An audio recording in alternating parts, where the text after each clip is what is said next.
Magandang umaga sa inyong lahat. Sa bawat pangarap may simula at bawat simula ay may kwento ng pagsisikap.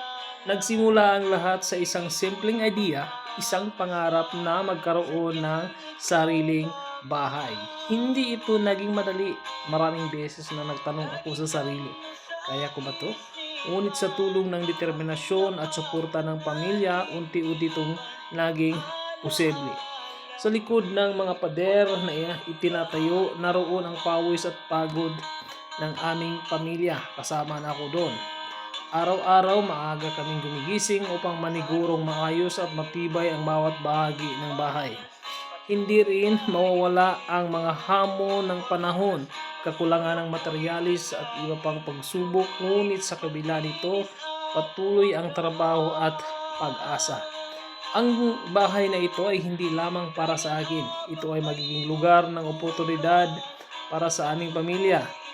Isang espasyo kung saan maaring magsimula ang bagong kwento ng tagumpay ng aming pamilya at sa ibang tao.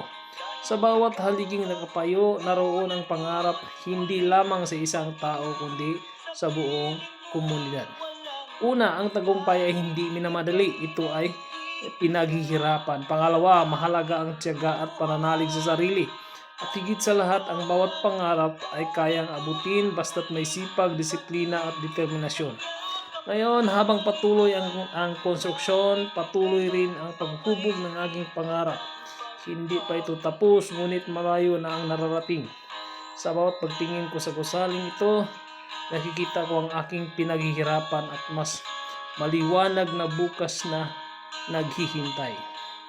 Maraming salamat po at naway magsilbi itong inspirasyon sa lahat na patuloy na mga